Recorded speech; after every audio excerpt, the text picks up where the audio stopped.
आज मैं आपके लिए एक ऐसा वाक़या लेके आई हूँ जिसे सुनकर आपके रोंगटे खड़े हो जाएंगे। ये एक शहर की बात है जहाँ पर सब लोग मिलजुल कर रहते हैं। उसी मोहल्ले में एक नया जोड़ा रहने आया हुआ था जिनका नाम कामिल और सबीका था। उनकी एक बेटी भी थी। वह लोग अपने पड़ोसियों से ज़्यादा मतलब नहीं रखते थे।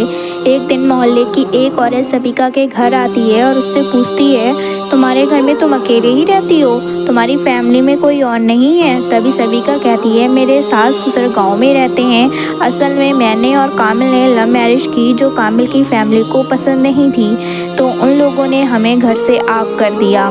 पहले हम दिल्ली में रहते थे। मेरे शौहर अक्सर काम के सिलसिले में बाहर ही रहते हैं। सबीका और उसकी पड़ोसन की काफ़ी अच्छी दोस्ती हो जाती है। सबीका और कामिल को यहाँ रहते हुए 1 साल हो जाता है। कामिल बहुत अच्छा कमाता था लेकिन वह बहुत कंजूस था। सबीका कामिल की इस बात से बहुत झगड़ा करती थी। उसी मोहल्ले में सचिन नाम का एक हिंदू लड़का रहता था जिसकी किराना की दुकान थी। सबीका हमेशा उसकी दुकान से चीज़ें खरीदती रहती थी। तभी सबीका और सचिन की काफ़ी अच्छी दोस्ती हो जाती है। ये दोस्ती कब प्यार में बदल जाती है इसका कोई अंदाज़ा नहीं होता। सचिन और सबीका अब चुपके चुपके एक दूसरे से मिलते रहते हैं। कामिल सबीका से कहता, आजकल तुम मुझसे बहुत दूर दूर रहने लगी हो, आखिर मसला क्या है? सबीका कामिल की बात को अनसुना करके सोने का कहकर फ़ोन से सचिन से बात करने लगती है। कामिल को जब उन दोनों पर शक होने लगता है तो वह अपनी बीवी को समझाता है।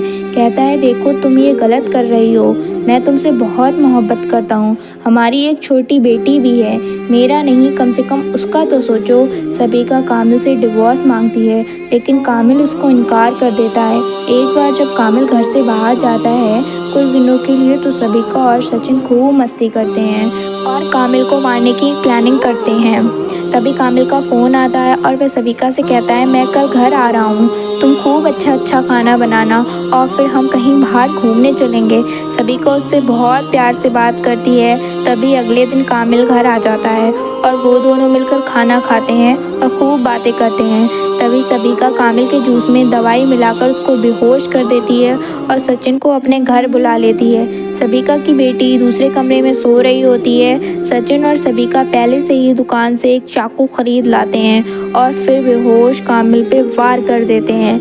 जब वह कामिल को मार देते हैं तो सोचते हैं कि इस बॉडी को ठिकाने लगाना बहुत ज़रूरी है वरना पुलिस हम तक पहुंच जाएगी। वे कामिल के टुकड़े कर देते हैं और उसको एक कमरे में बंद कर देते हैं। इधर बस्ती वालों को बहुत बदबू आने लगती है। वह सबीका को घर आते हैं और बोलते हैं, तुम्हारे घर से इंसान की बॉडी की बदबू आ रही है। सबीका कहती है, नहीं तो हमें तो कोई बदबू नहीं है। तभी सबीका रातों रात उन टुकड़ों को एक गड्ढा खोदकर उसमें गाड़ देती है और घर आ जाती है और सचिन के साथ रहने लगती है।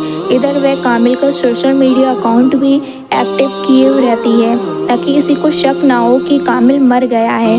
तभी कुछ दिन बाद सबीका की अम्मी पापा घर आते हैं और कामिल का पूछते हैं तो सबीका कहती है, अम्मी मुझे तो ऐसा लगता है कि कामिल को उसके घर वालों ने मार दिया है।